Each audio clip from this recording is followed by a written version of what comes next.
Hello guys! Welcome to Justina07 Mix Vlogs, and today is our food for lunch guys. Ayan, meron tayong kunting kanin. Kunti lang yung ating kanin guys kasi meron tayo ditong nilutong noodles. So madami itong isang perasong noodles. So uubusin natin ito. Hindi ko na nilagyan ng itlog guys kasi yung aking katambal dito sa aking pagkain. Ayan, mainit-init pa guys. Umaasbok-asbok pa yan siya. Bagong luto ko lang. Ay adobong manok. At syempre meron tayong isang saging at isang basong tubig. So ito yung lunch ni Justina07 Mix Vlogs guys. So ayan, thank you Lord sa pagkain. And hoping na kayo din dyan guys ay mayroon na ding pagkain, pagsasaluhan sa inyong mga hapagkainan. Shout out sa mga kumakain ng ganitong simpleng kain-kain lang guys. Simple pero para sa akin, very thankful ako sa pagkain ko guys. Very thankful ako kasi napakasarap nito, and very thankful ako kasi sa oras-oras ng pagkain ay meron tayong pagkain mailalaman sa ating tiyan. Ayan, at syempre kung bago ka pala ang sa aking channel, baka naman pwedeng makalambing, subscribe to my channel, and then click the bell button, select all para lagi kang updated sa mga susunod ko pang upload na video.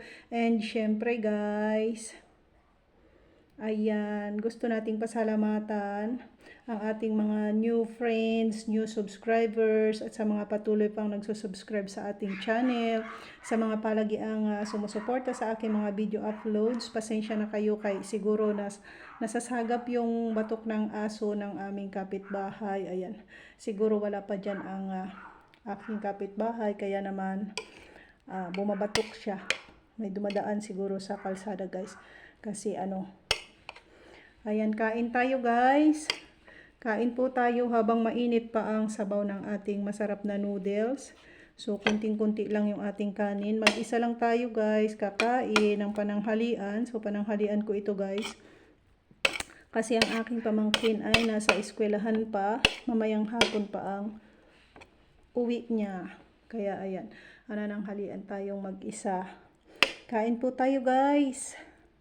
Kain. Unang subo para sa inyong lahat. Ayan, sa mga nagmamahal kay Justina07 Mix Vlogs, thanks God sa pagkain. Yummy.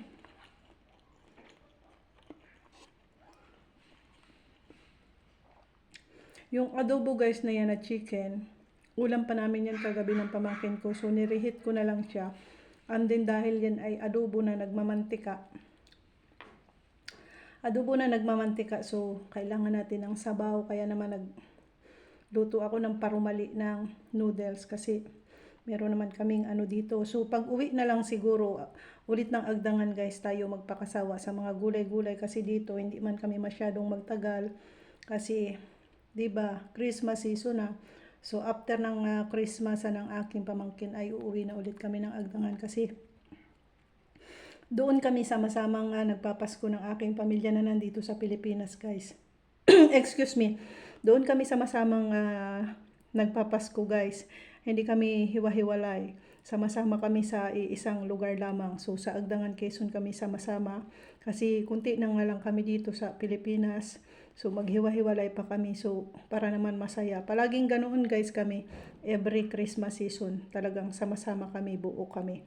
Bagaman at malayo yung iba naming mga mahal sa buhay na working abroad. So sila lang yung wala. Pero kami na nandito sa Pilipinas, talagang sinisikap namin na sama-sama kami. O ayan, hanggang dyan na lang ang aking yaw-yaw guys. Mahaba na ang ating video. May pang-upload na naman ako. Ayan, kain na din po kayo. And syempre, mag-ingat ang lahat. Happy eating sa lahat. And thank you for watching. Bye for now. At akin ang tatapusin ang aking pagkain guys. Bye-bye. Thank you.